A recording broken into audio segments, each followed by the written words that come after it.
Bien, a partir de este momento vamos a iniciar la grabación. Eh, Les había comentado que en la clase de hoy vamos a trabajar, si quieren tomar nota, desde la página 106 hasta la página 125 de nuestro libro que ya tienen ustedes ahí en digital, que es Derecho Agrario y Ambiental, la colección de la Pola. Eh, bueno, y en ese sentido nos toca estudiar alguna legislación y hechos que se dieron en la que conocemos como la etapa de la Reforma Liberal en 1871. Sé que hay algunos de ustedes que buenas tardes a los que me desearon feliz tarde desde las 14:30 horas. Muy amables, y creo que hay antes todavía. Sí, muy bien. Les deseo feliz tarde a todos. Gracias por estar atentos. Y veo que Gustavo Adolfo Medina Cermeño está ofreciéndoles ahí la posibilidad de apoyarlos con algún material. Pues buena hora, ¿no? Me alegra.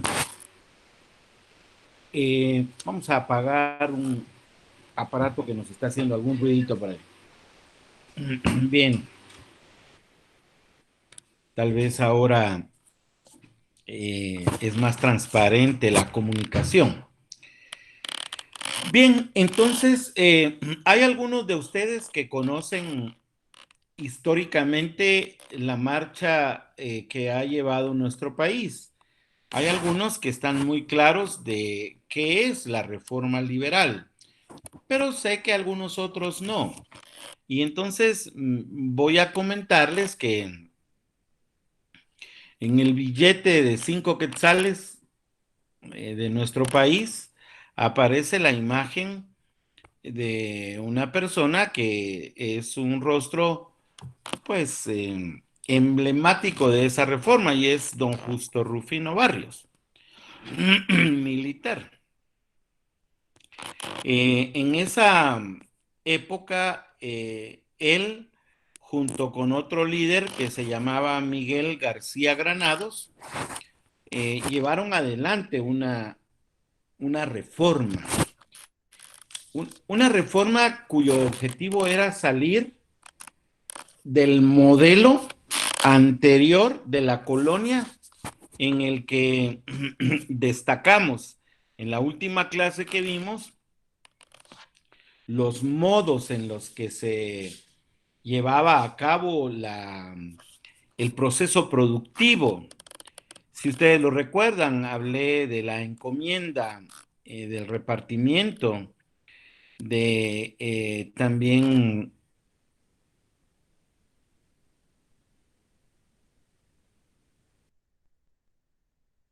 citar como un procedimiento de explotación una cosa que se llama la mita. Entonces, con el objeto de terminar con este modelo, especialmente porque la reforma liberal consideraba que la tierra que tenía la iglesia era muy grande, entonces lo que decidió don Justo Rufino Barrios y Miguel García Granados fue generar un movimiento que permitiera a los propietarios de la tierra tener garantías para recibir créditos para cultivar la tierra. Y efectivamente el objetivo fue entonces ampliar la base de propietarios. En muchos casos, en muchos casos el gobierno facilitó los fondos para comprar esas tierras. En muchos otros casos, entregó las tierras en forma comunitaria. No, no siempre. La verdad es que la gran mayoría de formas de adquirir la propiedad era siempre la compra. O sea, aunque el Estado fuera el dueño, le vendía la tierra a los campesinos interesados. Me interesaría ahora que ustedes pusieran atención a una fecha porque es muy importante. El 3 de junio de 1871 se reúnen en una población, era una villa llamada Patzicía, un municipio del departamento de Chimaltenango, y se suscribe ahí el acta de Patzicía. Justo Rufino Barrios y un conjunto de personas se rebelan en contra del presidente Vicente Serrano y inician durante todo el mes de junio una campaña que termina el 30 de junio precisamente, en la que vencen a las fuerzas del gobierno y empieza esa reforma liberal. En su momento, la reforma liberal pudo implicar una cosa buena, digámoslo así. Sin embargo, fue buena, pero para los propietarios, los nuevos propietarios de la tierra. Es en ese momento en el que se construye lo que llamamos ahora como el estado de los finqueros. Justamente la tierra que le es quitada a la iglesia, alguna tierra que también es desapropiada a los comuneros indígenas, es entregada a los nuevos propietarios y se crean esas fincas de café, esas grandes fincas de banano y plátano, y se introduce el ferrocarril. Fíjense, por eso la llamamos reforma liberal, porque en realidad es una reforma para crear la nueva burguesía terrateniente, los nuevos dueños de estas tierras. La política agraria del liberalismo, y esta es una pregunta, ¿en qué constituyó? Y podemos afirmar que la política agraria del liberalismo constituyó en todo un gran esfuerzo, un proceso para que las tierras baldías, propiedad del Estado, se entregaran a los particulares. Es decir, el Estado, que era dueño de grandes cantidades de tierra, las entregó vendidas y con títulos de propiedad a los particulares. Y justamente les decía, con ello surge el modelo del Estado finquero. ¿A qué podríamos considerar, digamos, zonas que eran modelo de esta reforma agraria? ¿Dónde se puede concentrar?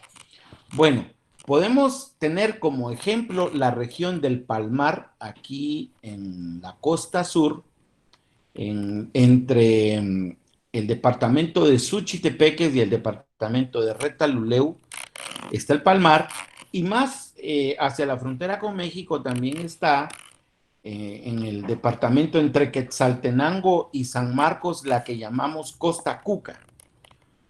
En el total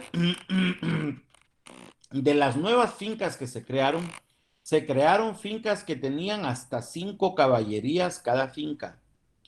Y se entregaron un total de 2,000 caballerías en ese esfuerzo. Es importante que ustedes tomen nota de este número, 2,000 caballerías, para que luego lo confrontemos más adelante que yo esté hablando con el proceso revolucionario que también alcanzó a repartir un número similar de caballerías. Es decir, es un monto de tierra susceptible de ser controlado por el Estado. Un factor importante es que ¿cuáles son las tierras que se deciden vender y entregar a los particulares? ¿Cuáles son las tierras del Estado o de la iglesia o de otros grandes potentados terratenientes que se entregan? Se entregan las llamadas tierras incultas. Deben tomar nota ahí. ¿Qué quiere o qué entendemos por la tierra inculta? La tierra inculta es la que no tiene cultivo, la que no tiene trabajo, sobre la cual no hay una labor hecha. Esa es una tierra inculta. Y ese es entonces el concepto que rige para la entrega de las propiedades. Además, el censo era un contrato que se manejaba desde la colonia. Era un contrato como el de la hipoteca que conocemos ahora a partir de la instauración del Código Civil en Guatemala. Ya vamos a ver esa fecha. El censo era una forma contractual hipotecaria. Bueno, pues entonces cuando había una hipoteca que no dejaba al productor sembrar los nuevos productos que eran el café, la caña, el plátano, el banano, acudía con el gobierno liberal y le planteaba su proyecto de dejar que se penetrara este nuevo producto agrícola y entonces el gobierno le daba un dinero para pagar la llamada hipoteca, que en ese momento era el censo, para poder quedar en libertad de la contratación. Todos estos datos que les estoy dando son importantes. ¿En qué página estamos trabajando? Estamos trabajando en la página número 106, 107 y 108 de esto que les estoy hablando ya. Luego podemos tomar nota que si se tenía un nuevo país con un número de nuevos propietarios de la mediana empresa, se necesitaba mejorar el tipo de leyes y normas jurídicas que teníamos en el país para poder enfrentar todos estos nuevos niveles de producción, porque si bien es cierto, eran bastantes propietarios, pero las cantidades que se tenían que exportar de ese producto eran enormes. Como consecuencia de eso, Justo Rufino Barrios hace contratos con ferrocarrileros norteamericanos y mexicanos y entra el ferrocarril a Guatemala para poder tener estos trenes llenos de vagones pequeños, por cierto, no eran vagones muy grandes, para poder exportar toda esta producción. ¿Y por dónde debía salir esa producción? Bueno, se crea Puerto Barrios precisamente allá en la bahía de Amatique para que el ferrocarril viniera desde los Altos de Occidente, atravesara toda Guatemala, pasara por el centro de la República, la ciudad capital, y de aquí saliera para el Atlántico hasta Puerto Barrios. No había puerto en el Pacífico muy grande. Teníamos la oportunidad de tener puerto de Champerico y el puerto de San José, pero no había un calado, no había ahí un agujero hecho en el mar para que pudieran entrar los barcos. Entonces se usaban remolques tanto en el puerto de Champerico como en el puerto de San José para poder llevar las cargas a los barcos. Distinto del puerto de Puerto Barrios, en donde sí había una bahía, un calado suficiente y los barcos llegaban ahí para cargar el café. Datos importantes. Entonces, el 8 de marzo, y esto es muy interesante que tomen nota, de 1887, 8 de marzo de 1887, se aprueba el nuevo Código Civil guatemalteco, el nuevo Código de Procedimientos Civiles para Guatemala, y en él aparece la institución del Registro General de la Propiedad. Como ustedes pueden informarse o imaginarse, ese Registro General de la Propiedad se crea para darle certeza jurídica a esos nuevos dueños, a esos nuevos finqueros. Por supuesto, habían minifundistas más pequeños, pero tenían muchas dificultades para llegar al centro de la ciudad capital para venir a inscribir sus tierras. Pueden ustedes imaginarse, muchachos, alguien que viviera allá en Nentón, Huehuetenango, hay 380 kilómetros de aquí para allá. Cuando una persona al registro General de la Propiedad e inscribir sus tierras. En realidad, el Registro General de la Propiedad desde esa época ha tenido ya una estructura, un funcionamiento que ha discriminado a grandes cantidades de pobladores indígenas, especialmente o mestizos empobrecidos que vivían allá en el norte del Petén, que vivían en el norte del Quiché, que vivían en la Alta Verapaz, allá en frontera con Petén o en Izabal. Verdaderamente muchas personas se quedaron sin inscribir sus propiedades. Esto constituyó una manera de dejarlos sin registro para que cualquiera fuera y los despojara de su tierra. Bueno, hay algunos aspectos positivos de esta reforma liberal. Especialmente podemos decir que la dinámica de la transacción mercantil, del aparecimiento también del Código de Comercio oportunamente, se dio porque las transacciones se modernizaron. Salimos de un verdadero estado feudal, esclavista, eh, y llegamos a tener el desarrollo de este país. Sin embargo, los favorecidos fueron los nuevos propietarios, pero los trabajadores en realidad fueron muy maltratados. De manera que podemos afirmar que si bien hay aspectos positivos en esta política agraria, porque al final de cuentas es una reforma agraria que favoreció pero a los medianos propietarios, no a los pequeños propietarios. Esta es una reforma agraria que se le va de las manos a Justo Rufino Barrios y lejos de constituir un modelo democrático, hubo personas a las que se les entregaron haciendas enormes de fincas, aunque el propósito original era entregar solo 5 caballerías, resultaron grandes extensiones entregadas en pocas manos.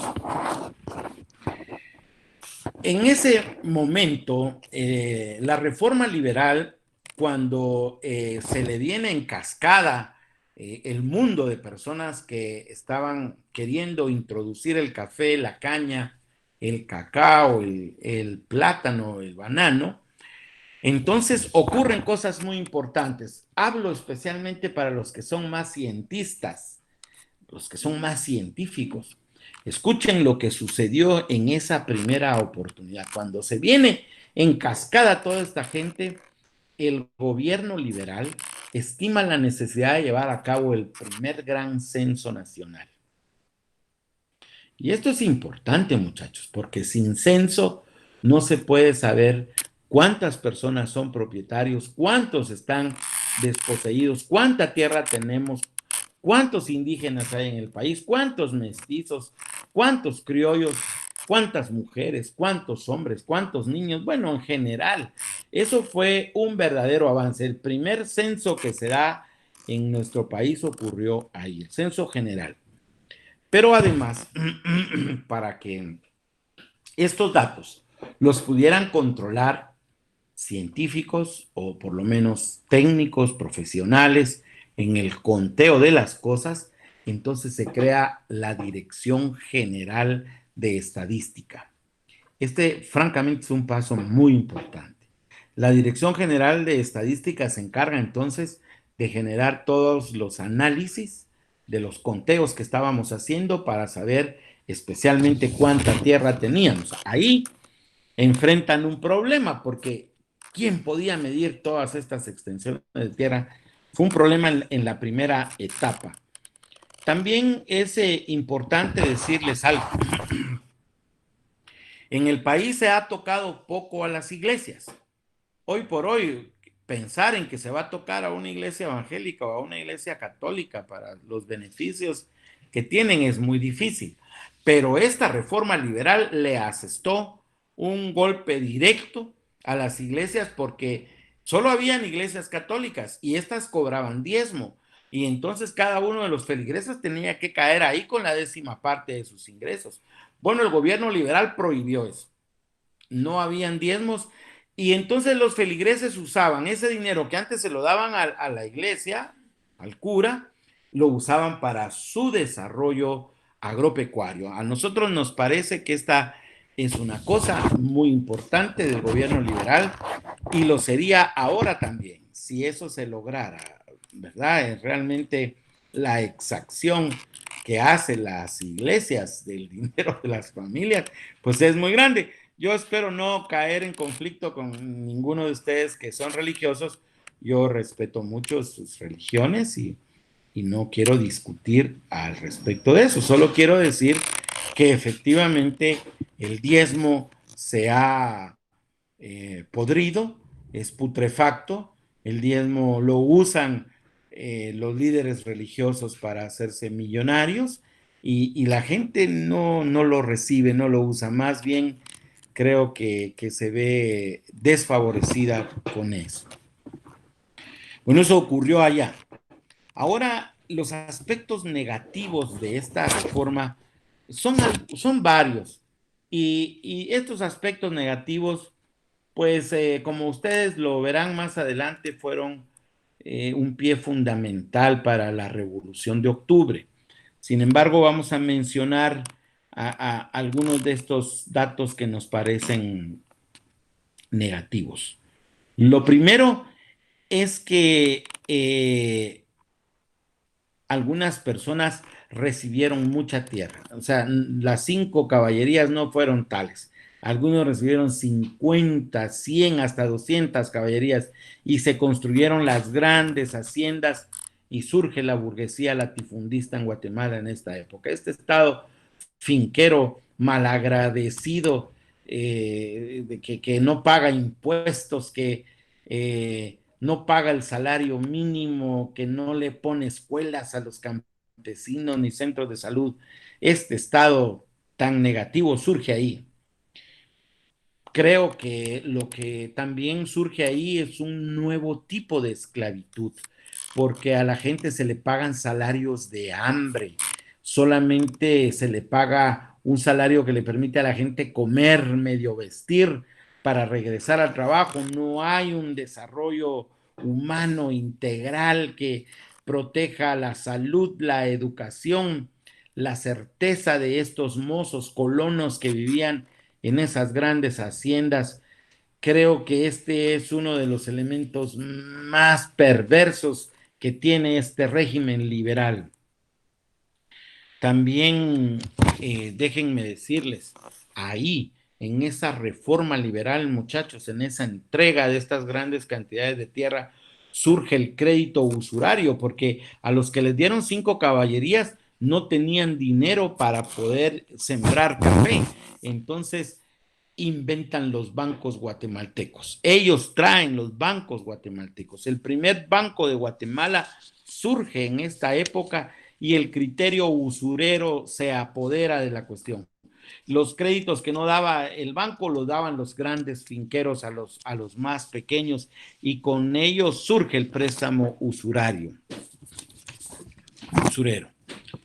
Después de la muerte de Justo Rufino Barrios, que llevó adelante todos estos eventos, eventos importantes, porque lo que había en nuestro país eran grandes fincas, pero sin producir.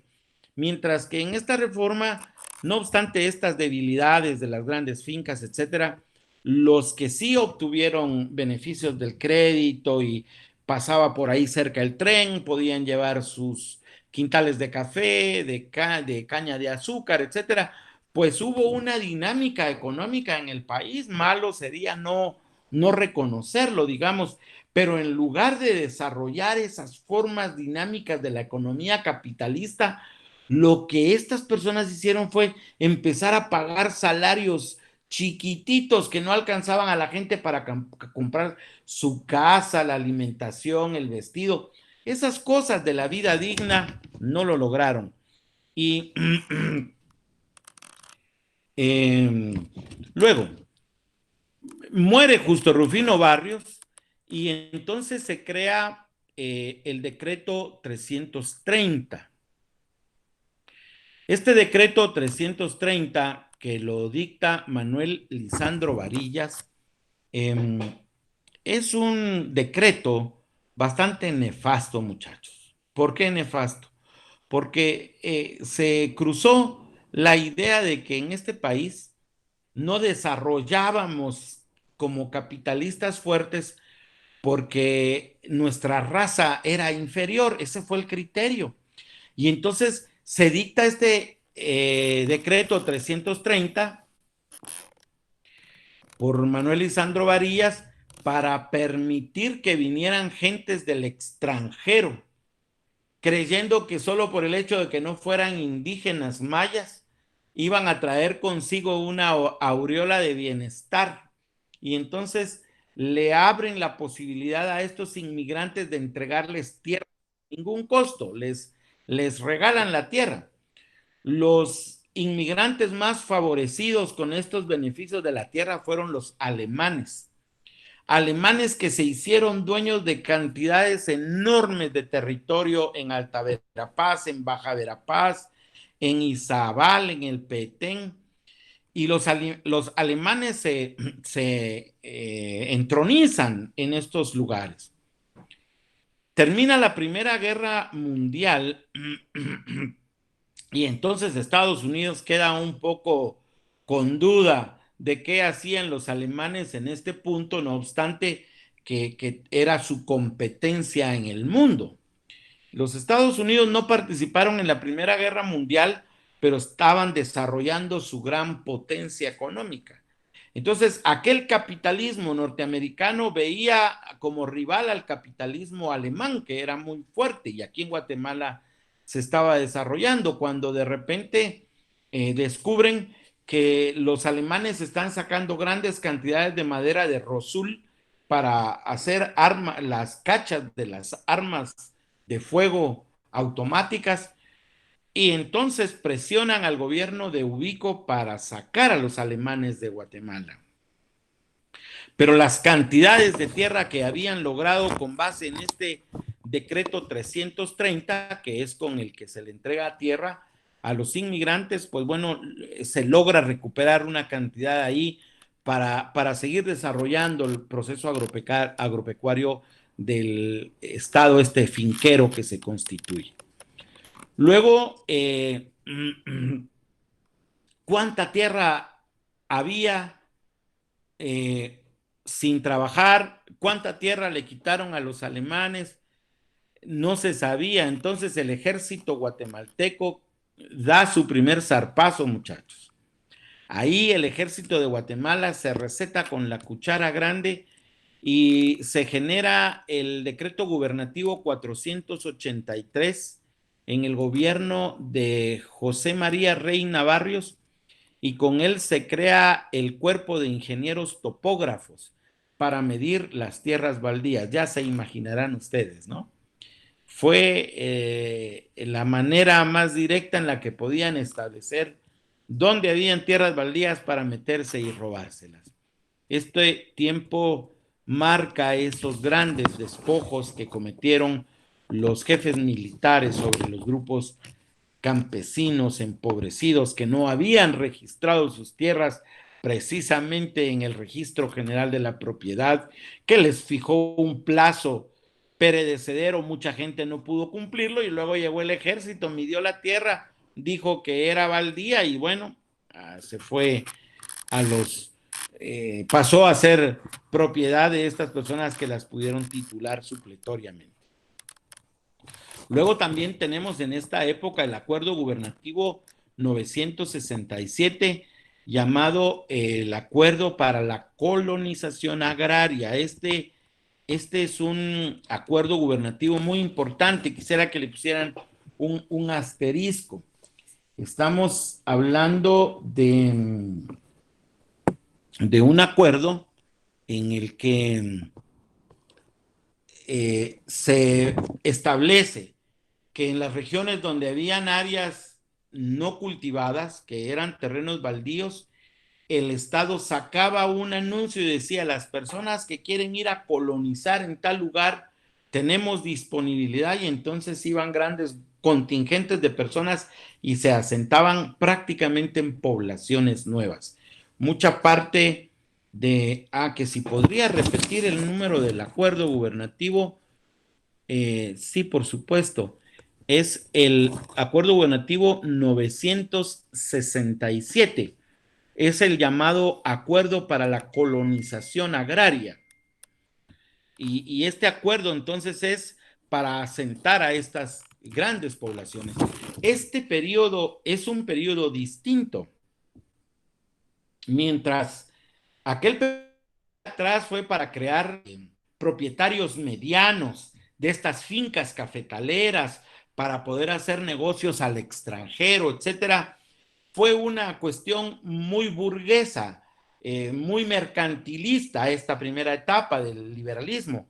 En esta otra, después que alcanzan a establecer con las medidas del ejército cuáles eran las áreas que estaban con terrenos baldíos y allá donde ellos ya no llegaron, pues entonces mandaron a las poblaciones a que se asentaran en esos lugares. Esencialmente en las áreas del sur de Petén, lo que es ahora el municipio de Sayacché, todo lo que era la franja transversal del norte, en donde está la que se llama zona reina.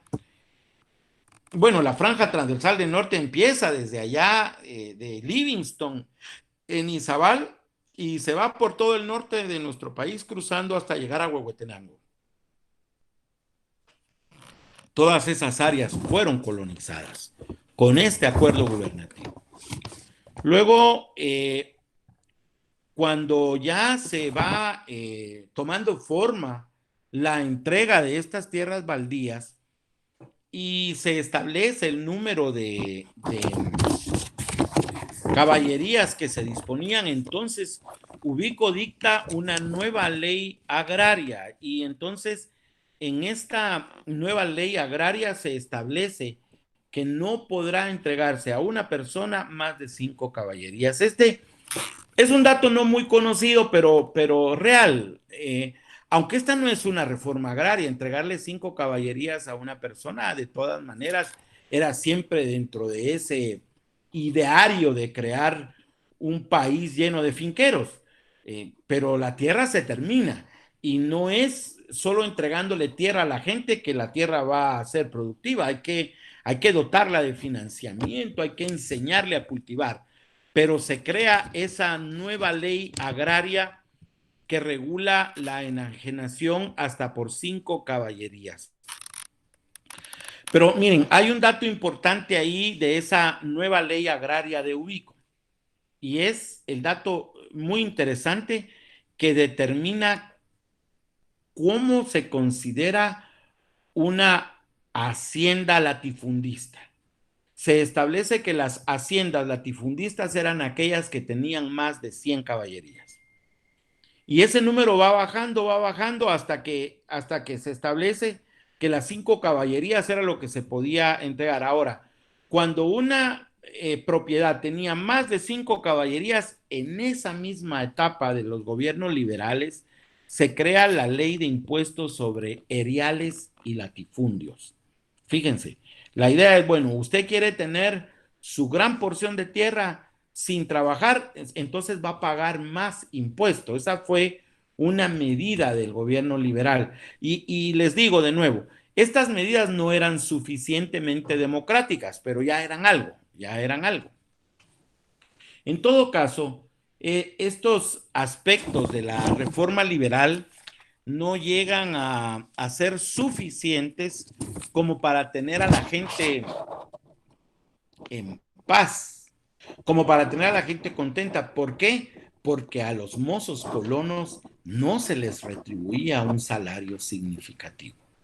Si este país de finqueros y de propietarios hubiese generado condiciones para una vida digna, creo yo que ese modelo usado por la reforma liberal habría podido pervivir por mucho tiempo, pero ese modelo empieza a decaer precisamente por el fuerte sufrimiento de las familias. En muchas fincas de esas haciendas de 100 caballerías, donde no se le pagaba el salario mínimo a la gente, se le permitía solo vivir en el lugar y aprovecharse de algunas fuentes de alimentos a cambio de trabajo gratuito. Imagínense ustedes, o sea, venga aquí usted, viva aquí y me trabaja de gratis. No le voy a pagar salario. O sea, eso era un esclavismo. En ninguna parte del mundo ocurría eso. Eso estamos hablando a principios de los 1900. La reforma liberal arrancó en 1871, como ya les dije. Y ya en el año de 1900 se desarrollaba este formato de nuestro país como un país de finqueros, explotadores, hambreadores, llenos de enfermedades, sus trabajadores, en harapos, o sea, ni vistiendo ropa digna. Pues esto se fue al traste. Bueno, es importante también hablar para ustedes jóvenes de otras cosas que significaron esta reforma liberal. Les voy a leer algunas cosas.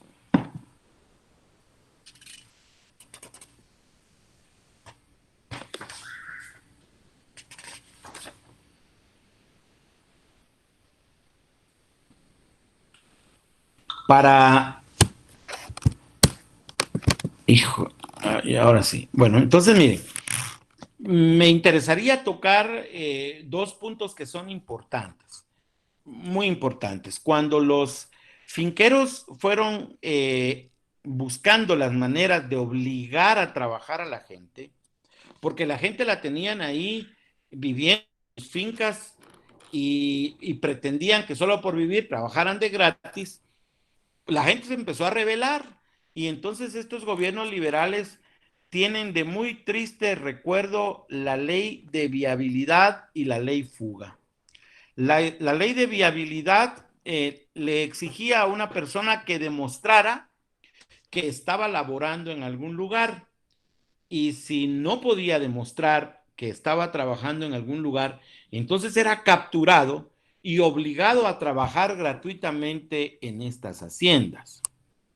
Muchas personas fueron llevados a la fuerza, capturados con fundamento en esta ley, pero se fugaban de las haciendas. Y entonces la reforma liberal toma una decisión, la verdad, muy inquisidora, porque establece una ley fuga y le da derecho a la policía y al ejército de que las personas que se fugaran cuando producto de la ley de vialidad, se llama ley de vialidad porque la vagancia era punible.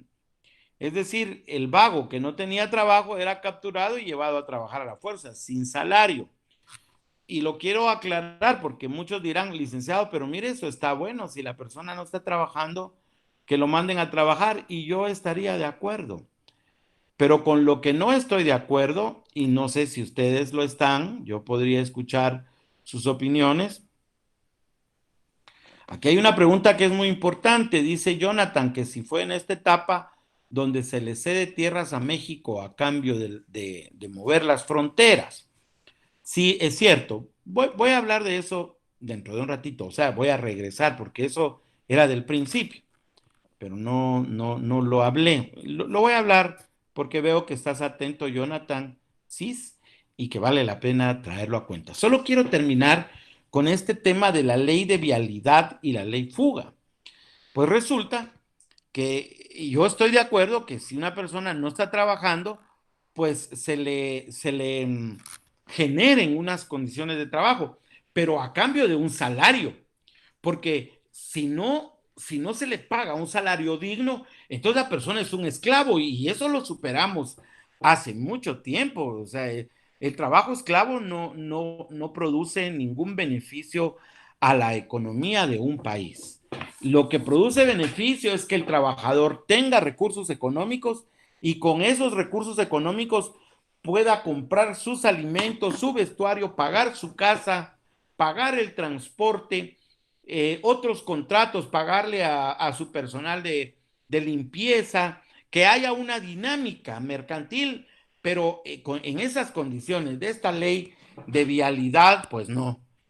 A la gente se le capturaba y se le obligaba a trabajar. Y lo que es peor, cuando las personas huían del maltrato que le daban los patrones, que no les daban de comer, sino solo querían que trabajaran y huían, se autorizó a la policía y al ejército a matar a las personas que huían.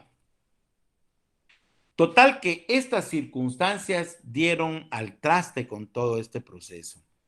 La gente pudo percibir con mucha claridad que el país se entregó a los dueños de las fincas. Todavía ocurre eso, pues, pero en ese momento se construyó ese país. No era un país para todos, sino era un país solo para los propietarios. No hemos terminado con eso, pero bueno, esto trajo al traste con la época liberal. Les voy a leer una nota que está en nuestra página 113 de nuestro libro de Derecho Agrario y Ambiental. Son palabras de un gran autor guatemalteco, abogado y notario, por cierto, graduado en nuestra más que tricentenaria Universidad de San Carlos de Guatemala, y todavía fue funcionario público en el gobierno de Vinicio Cerezo Arévalo de la Democracia Cristiana. Un gran escritor, se llama Mario Monteforte Toledo. Una cosa muy pequeña para terminar con esta etapa que les he enseñado. Dice, haciendo una breve síntesis del período liberal, Mario Monteforte Toledo estima que durante la administración de Ubico se funden, o sea, se unen los intereses de la nueva burguesía liberal con los de las minorías privilegiadas de origen colonial. Y esto vale la pena explicarlo. Quiere decir que aquellas viejas familias que se trajeron a la antigua Guatemala para acá, para el Valle de la Ermita, después de que salen de la antigua, las grandes familias que descendían de las familias que llevaron a cabo la colonia, se vienen para este lugar y entonces se unen las viejas familias aristocráticas con los nuevos grandes terratenientes y construyen un país solo para ellos.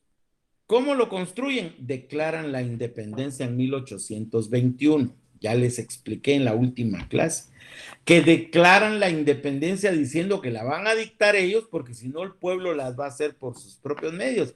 Así está escrito, lo pueden ir a ver ahí, está la copia en el Museo de la Universidad de San Carlos enfrente del Congreso de la República.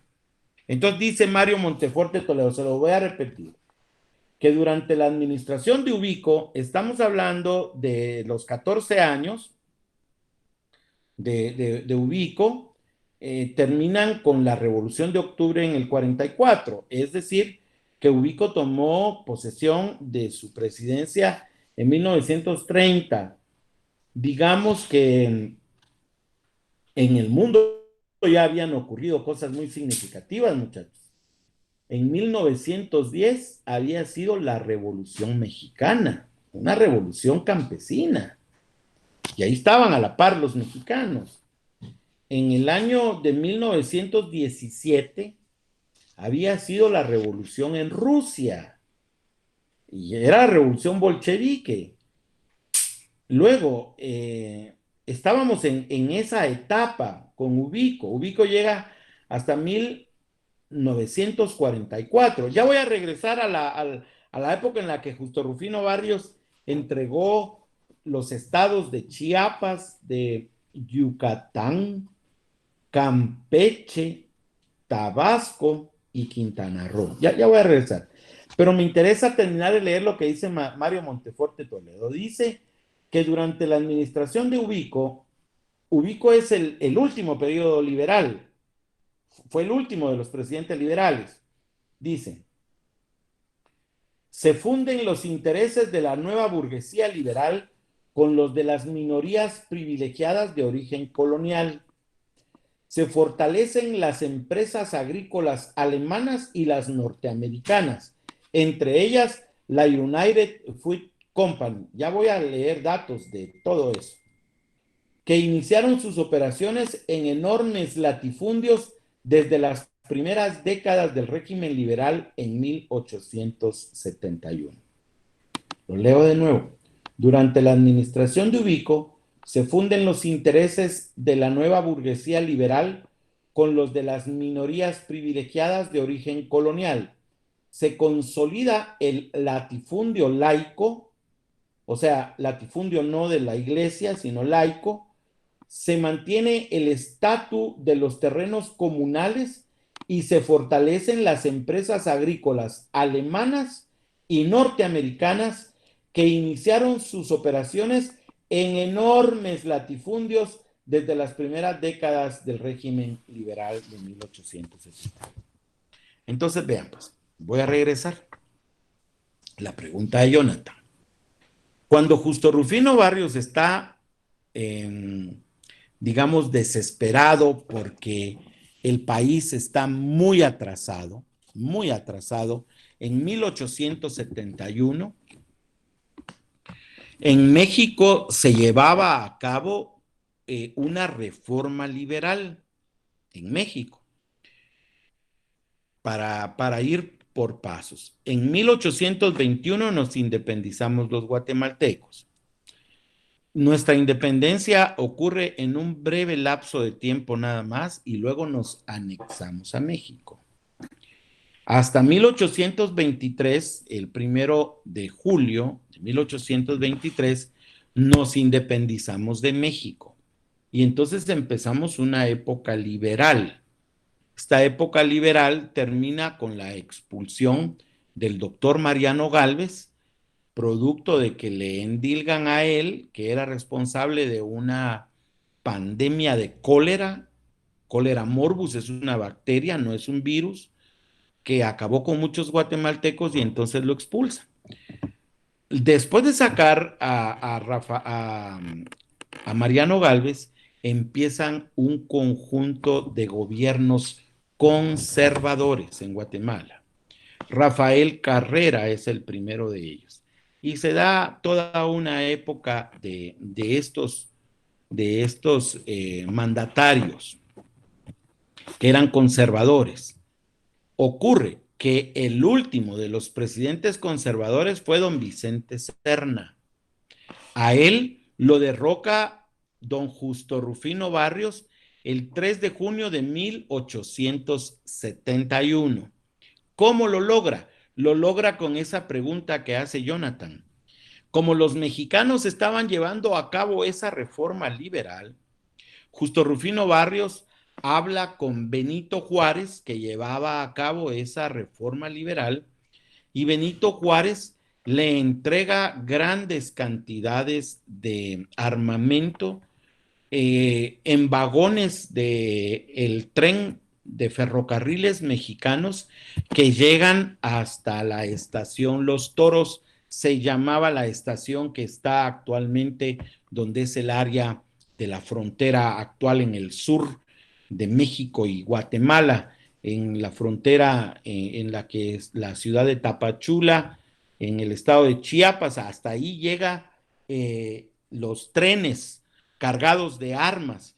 Justo Rufino Barrios firma en una población llamada Tuxtlachico la recepción de todos esos fusiles y le garantiza al Estado mexicano que ya nunca más volverá a reclamar derechos sobre la última parte que quedaba de Chiapas para Guatemala, que era la región del Soconusco. Ya los otros estados que están allá en el norte, arriba del Petén, está Campeche, está Quintana Roo y está Yucatán, arriba del Petén, pues ya Justo Rufino Barrios no iba a reclamar eso.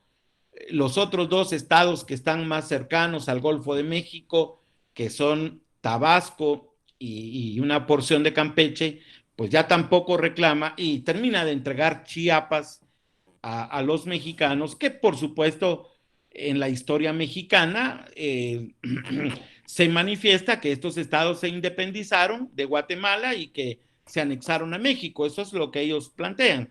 Pero tal como lo ha preguntado Jonathan, es este el momento en el que Justo Rufino Barrios hace el trato con ellos para determinar los límites fronterizos y entonces les deja entregada toda esa parte del Soconusco que realmente era de San Marcos, de donde era originario Justo Rufino Barrios.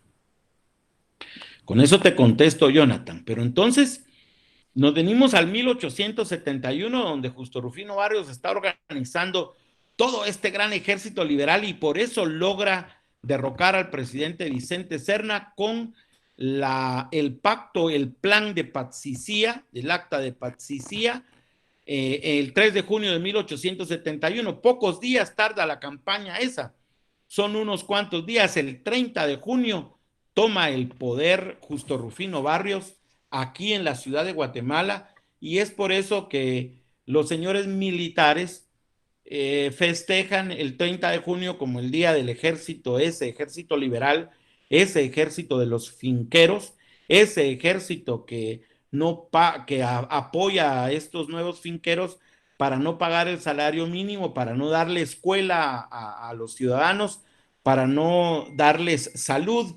Ese es el resultado de este gobierno. Bien, ya con eso les he dado algunos datos, especialmente de las legislaciones. Quisiera explicarles un poquito de esa ley de impuestos sobre eriales y latifundios. En la página 112 pueden encontrar un poco de esta narrativa. En la página 112, ahí les voy a leer algo. Dice, el 19 de enero de 1928, ya hemos entrado en pleno siglo XX, ya hemos empezado, hemos salido del siglo XIX en el que ocurrió el inicio de la reforma liberal, porque es una reforma grande que viene desde 1871 con el triunfo de Justo Rufino Barrios y termina con el derrocamiento de Ubico en 1944. Miren todo ese gran tramo de época que tenemos, que estamos analizando, la legislación agraria de esa época. Pero en el 1928 se emite el acuerdo gubernativo 967 llamado de colonización agraria, con el objeto de incrementar la población en aquellos departamentos donde existieran terrenos ejidales. Esto es muy importante. El terreno ejidal equivale a un terreno comunitario. Antes no teníamos todos los municipios que tenemos ahora. Quiero excusarme por mi ignorancia. No sé si actualmente tenemos 340 municipios. Me disculpan, por favor, alguien que me ayude a googlear por ahí. Son 340 municipios actualmente en Guatemala. Pero cada municipio en esa época lo constituía un ejido, o la tierra ejidal era la tierra municipal, no era del Estado. Esto es una cosa importante. No le pertenecía al gobierno central, sino le pertenecía al ejido de un municipio determinado. 340 me confirman, o sea, acerté, ¿no? Qué bueno, porque si no me habría visto muy mal, pero son 340. De modo pues que ahí les estoy leyendo que el acuerdo gubernativo 967 genera la propuesta nacional de que los ejidos que estuvieran sin producción iban a recibir a esos colonos, pero también las tierras nacionales que no eran ejidales, eran grandes fincas, grandes extensiones, también ellos iban a recibir colonos. Dice, en especial tierras que no tuvieran cultivo. La ley preveía, este decreto gubernativo 967, que para el efecto el retorno de connacionales a quienes se les daría facilidades necesarias para instalarse. El presidente Jorge Ubico en 1933 reforma a la ley agraria de Reina Barrios, que era el decreto número 483 anteriormente indicado, estableciendo primero un máximo de 10 caballerías, aunque después fue bajando hasta llegar a 5. Durante la misma administrativa de Ubico, el 10 de febrero de 1936, todavía en el ejercicio del gobierno de Ubico, me van a permitir un momentito, jóvenes, que me quede por aquí.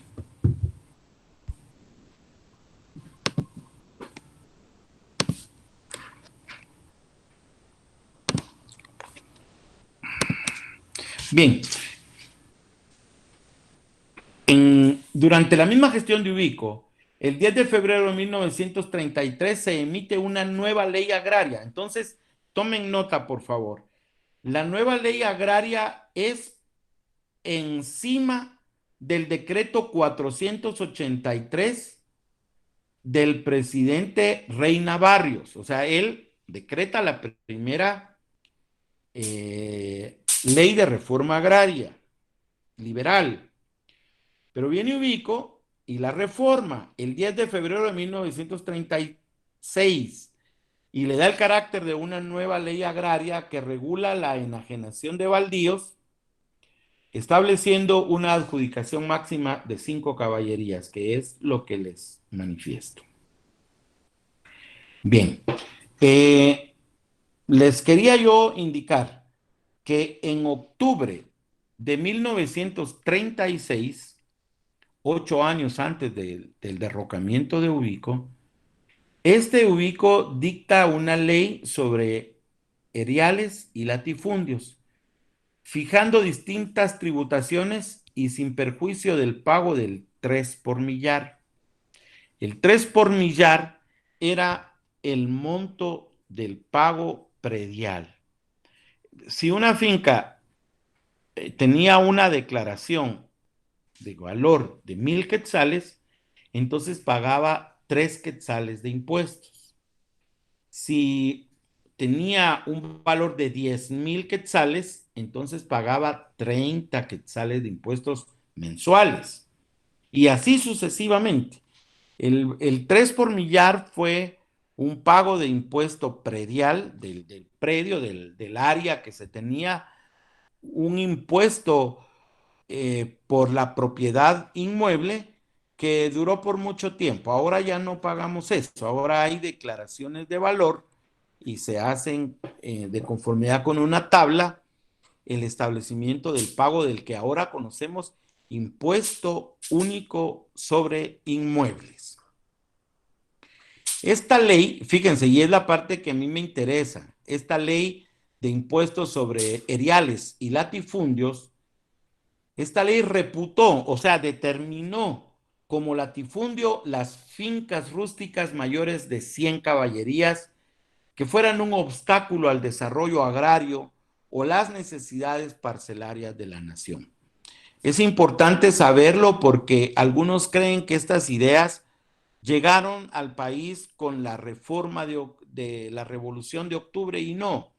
Ya la reforma liberal tenía una clara conciencia de que las grandes extensiones de tierra más arriba de 100 caballerías eran perjudiciales para el desarrollo agropecuario de la nación. Este ya era un principio alcanzado en la reforma liberal. Bien, ahora voy a pasar a la política agraria de la Revolución de Octubre de 1944, la página 113. Y en ese sentido, el movimiento revolucionario del 44, más allá de lo que los gringos establecieron como una política de terror, afirmaron que el presidente Arbenz era un comunista y que si venían los comunistas, las personas, eh, bueno, les iban a quitar sus casas.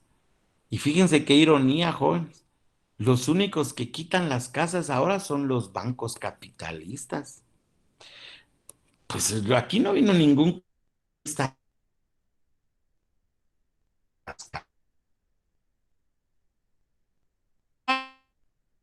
casas y los carros. O sea, nada de lo que se dijo en contra de esta revolución de octubre fue democrático-burguesa, porque su pretensión era perfeccionar el capitalismo. Una cosa importante, no se puede llegar al socialismo si el capitalismo no es el modelo que está en funciones. Para llegar a la socialización de la economía se necesita esta división natural del trabajo que hace el capitalismo. El capitalismo hace la división del trabajo en las fábricas, personas que solo cortan partes de una pieza de ropa, otros que solo la costuran, otros que solo ponen botones. esa especialidad del trabajo es lo que permite justamente que en una etapa superior llegue el socialismo, pero esta revolución no era socialista, esa revolución era democrático-burguesa, pero no por eso menos importante, porque ustedes van a ver lo que esta revolución hace con la legislación agraria. Nunca ha habido una etapa tan maravillosa, tan primaveral, tan llena de planes importantes para desarrollar el país como lo fue esta etapa de la revolución. El movimiento revolucionario democrático burgués toma el poder en octubre de 1944 y derrota a la tiranía ubiquista que, como ya les expliqué, hizo un buen gobierno, pero para los finqueros, no hizo un buen gobierno para los que no tenían qué comer, que morían de hambre, que estaban en las fincas y no les pagaban el salario. ¡Qué bárbaros! Y bueno, se derrota a la tiranía ubiquista que había tardado 14 años en el poder. Enfrenta una compleja estructura feudal porque aunque la revolución liberal estaba tratando de hacer esas distribuciones de fincas de 5 caballerías, de todas maneras había trabajo feudal porque no se le pagaba salario a los trabajadores. Por eso es que se afirma que había una compleja estructura feudal en el sector agrario y un agudo subdesarrollo. Miren, estamos hablando de 1944.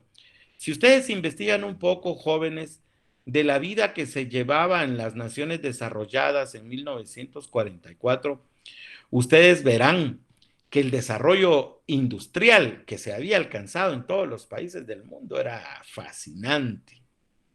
En Estados Unidos y en Europa se construían vehículos por miles, miles. Se construían ferrocarriles para ir a todas partes del mundo. Habían barcos gigantescos. Yo no sé si ustedes han podido ver la película del Titanic. La descripción de esta mole de barco era una cosa increíble. Los grandes aviones que se construyeron. Bueno, la Segunda Guerra Mundial dejó ver cañones automáticos, armas automáticas. Bueno, miren, el mundo vivía un desarrollo industrial. ¿Y qué vivíamos en Guatemala? Fincas donde no se le pagaban a los trabajadores el salario mínimo. Era muy vergonzoso. Era tan vergonzoso, jóvenes, que los militares jóvenes se aliaron con los jóvenes universitarios, entraron en alianza para derrocar al dictador Ubico. Entre los patojos militares y los patojos de la Universidad de San Carlos derrocaron al gobierno de Ubico. A la de este movimiento se pusieron muchas gentes, muchos revolucionarios guatemaltecos, militares, entre ellos el gran Jacobo Arbenz Guzmán. Bueno, este derrocamiento ocurre por esas condiciones que tenía de atraso el país y buscando darle una nueva manera, digamos, los sectores de la burguesía que estaban ligados a esos procesos industriales, no a esos procesos feudales, apoyaron a la revolución. El comercio también era importante activarlo a gran escala. Encontraban los industriales y los comerciantes un tope en el gobierno de Ubico. La pequeña burguesía, digamos, no burgueses, sino pequeños burgueses, ¿quiénes eran? Las capas medias, muchachos. Ahí donde muchos de ustedes se ubican, en las capas medias. Hay unas capas medias altas que se van a estudiar con la burguesía y hay unas capas medias que se van a estudiar a la Universidad de San Carlos. Ustedes están ahí. Ahí están los maestros, los profesionales, los estudiantes, los artesanos, otras capas sociales de otros estudiosos como los amantes de la cultura, otros artesanos, pilotos, etcétera. La pequeña burguesía se harta de ese gobierno dictatorial y se siente que no alcanza a lograr el beneficio que los finqueros estaban logrando. Entonces se organizan y derrocan al gobierno de Ubico. En lo político, podemos mencionar, compañeros, que los anhelos populares por deshacerse de un régimen tiránico y como consecuencia lograr el ejercicio de las libertades conculcadas, romper las ataduras feudales y semifeudales del sistema productivo y sustituir este por un régimen capitalista, constituyen no mucho tiempo después deseos obvios de la pequeña burguesía y de ciertos sectores de la burguesía nacional, cuyos objetivos además se orientaban a dar por tierra, o sea, tirar por tierra al conservadurismo imperante y estos conservadores actuaban con el respaldo de los capitalistas alemanes y norteamericanos. Ya en la fase del triunfo de la revolución, estas grandes empresas pues entraron en preocupación. Es importante ver en la página 114 que afuera de Guatemala también ocurrían cosas pues importantes, ya les dije. En 1910, o sea, 30 años antes, había ocurrido la Revolución Mexicana, que era una revolución agraria y la teníamos ahí muy a la par.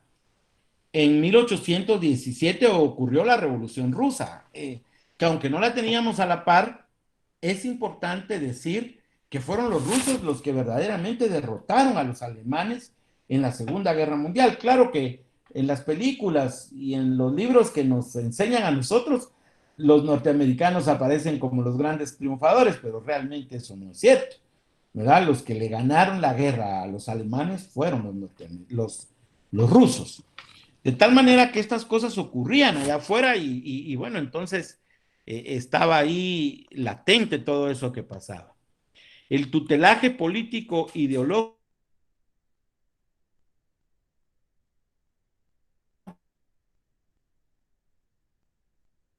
el nacimiento de esas estructuras nazifascistas.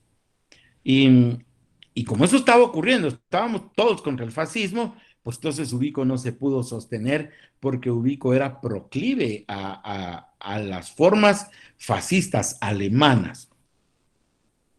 En diversos sectores del medio social guatemalteco se hacía presente la repulsa contra las dictaduras que oprimían a los pueblos europeos, y este repudio se vio alentado y fortalecido por la propaganda de los países aliados. Países aliados incluía Rusia.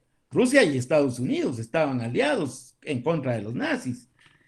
Dentro del marco de factores externos que influyeron en el triunfo revolucionario de octubre, no puede dejar de mencionarse las circunstancias de que los intereses capitalistas norteamericanos advertían la posibilidad inmediata de ocupar el vacío que estaba dejando su competidor, o sea, el capitalismo alemán, y que por la coyuntura rodeada de censuras en los países donde operaba, como aquí estaban los alemanes, los gringos terminaron por sacarlos y entonces ellos empezaron a apoderar y a hacerse grandes propietarios de extensiones de tierra muy grandes.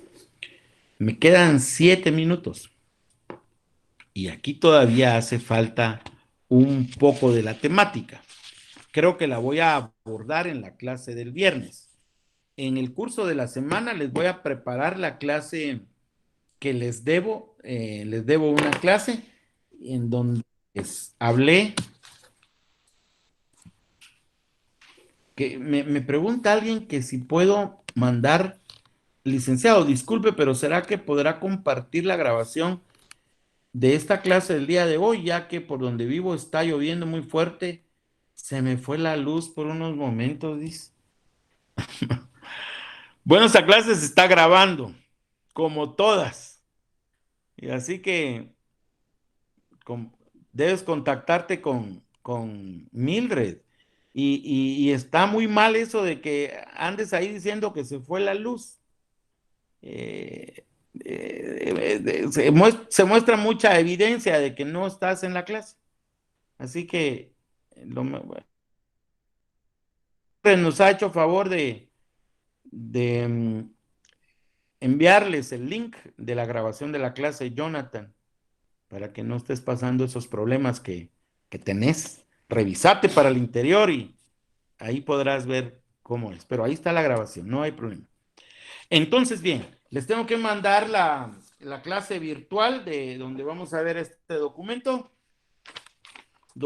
que lleva por nombre La tierra y el derecho a la alimentación. Esta es la clase virtual que les debo y el viernes próximo vamos a terminar esta legislación de la Revolución de Octubre, que concretamente es el decreto 900. En la próxima clase vamos a estudiar el decreto 900, ley de reforma agraria del gobierno revolucionario de Jacobo Arbenz Guzmán. Así que hasta la próxima, mis queridos amigos. Muchas gracias por haber estado atentos. Gracias, licenciado. Con una molestia. Sí, claro, dime. Buenas tardes, licenciado. Buenas tardes. Solo para informarles a los compañeros de que ya pueden ver todos los documentos necesarios para el primer examen parcial, incluido el libro del licenciado Gustavo Lapola, en la página, bueno, en la plataforma de Classroom que su secretaria nos envió. También quisiera molestar a los compañeros Alejandra Molina Winter, Brian Alejandro Aguilar Tupal y Heidi Valle y Jesús Antonio Rojas Arias, por favor. Gracias. Mildred, aprovechando que estás por ahí, quiero también rogarte, si está en tus manos, un poquito de apoyo. Perdóname que me esté aprovechando, abusando de la confianza. Es el caso, dígame. Es el caso, compañeros, que teníamos una clase de Classroom en donde que estábamos usando, que había yo creado con mi correo electrónico personal. Pero ahora la Universidad de San Carlos me ha entregado un correo electrónico institucional y me mandó a crear una nueva clase de Classroom para ustedes. De manera que es muy necesario, muy urgente que ustedes se agreguen a la nueva clase de Classroom. Veo aquí que amablemente dice, podrían pasar el código de la clase de Classroom, y María Cecilia Sun y Mildred Johanna han posteado ya el mensaje con el código de la clase. Yo les rogaría, por favor, muchachos, que se agreguen ahí. Y entonces te pregunto, Mildred, ¿los documentos podrían subirse a las dos clases para que aquellos que no tengan éxito en incluirse en la nueva clase de Classroom puedan tener acceso en la vieja? Sí, licenciado, yo en un momento voy a subir los documentos en la otra. Bueno, no se preocupe. Ahora bien, sí debe quedar claro, muy claro, me ayudas, Mildred, por favor, el que no esté adherido a la nueva clase de Classroom, pues no va a tener acceso a su examen parcial. Eso sí es muy delicado. No se puede quedar nadie afuera de la nueva clase de Classroom, porque no va a tener acceso al examen. Así que, por favor, mucho ojo, se tienen que adherir a la nueva clase, jovencitos. No hay de otra, ¿vieron? Sí, licenciado, yo voy a hacer lo posible para que todos los compañeros puedan ingresar y que no tengan ningún problema. Agradezco mucho tu fina atención, Mildred. Les mando un abrazo a todos, jóvenes, y a ti, Mildred, en especial. Gracias, licenciado. Feliz tarde. Tarde. Que todos queden bien.